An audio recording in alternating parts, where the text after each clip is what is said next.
Hello, this is going to be my video on what to look forward to next patch, what to prepare, and all that stuff for Frost Mage, so hopefully you learn something from this.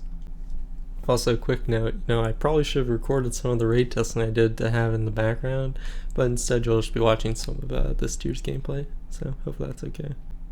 I'm going to start off with Covenants, then go into Legendaries, then go into Talents, then go into Gear. You can skip to whichever section you'd rather watch on the timeline below. But yeah, let's get into it.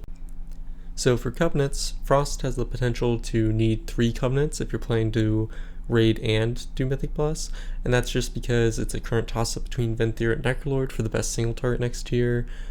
Personally, I'd place my bets on Necro just because it has higher cleave potential, and there is a decent amount of mechanics where Mirrors of Torment doesn't trigger at important parts, and then Night Fae will also just become an even stronger pick for Mythic Plus, as its Covenant Lego is quite good in AoE, and that adds a lot to the utility factor that already makes it so strong for Mythic Plus right now in the current tier.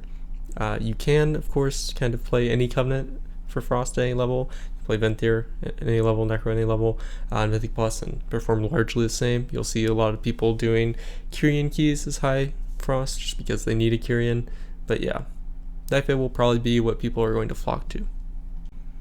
And we won't be getting any renown increases going into next year, so if you get all these max renown before 9.2, you're not going to have to grind any renown on them again. So something to do, even if it's boring.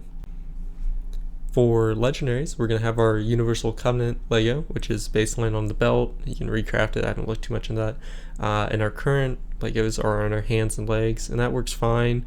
Later in the tier, you might see people recrafting Freezing Winds onto the helmet, as there is hands that drop off of the last few mythic bosses, which should, have an increased item level.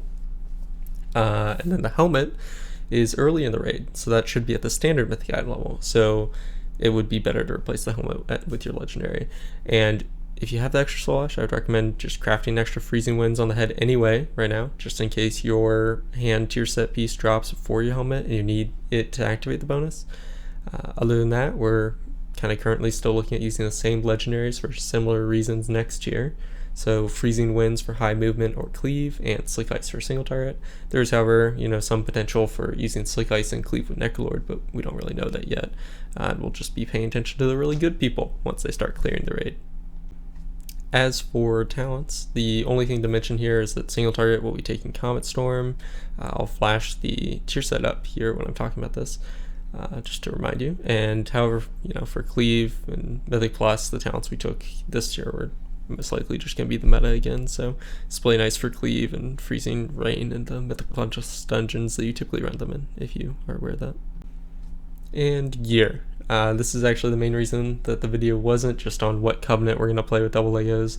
I feel like gear is kind of something that's overlooked by people right now, in terms of it's not getting mentioned as much. So with Tazvesh being split into 2 Mythic Plus dungeons next year for us to run along with the other 8 dungeons, Tazvesh has crazy good gear for Frost Mage.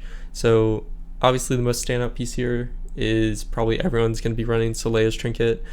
Even at 236 item level, it basically gives the same stats as Ocular Gland Trinket from the eye without the downside. And everyone's already running this tier. So next year you're going to be able to get a mythic level, which is going to be absolutely insane. You can choose your stat as well. So you might be able to change that between AoE and single target, which is very cool. So you'll want to be sure to pick that up. Aside from that, Tazvesh also just has very well statted items for Frost Mage, so I'll put up like a little picture of 5 or 6 items that also drop from Tazvesh that are well statted for us. So you're definitely going to want to be looking to get into Tazvesh early on next year. And that's all. If you have any comments, questions, concerns, you can leave them in the comments below. I typically try and reply to them, but yeah. And if you have any generalized mage questions, you should probably join the mage Discord. Their Frost Fac is also incredibly useful for that.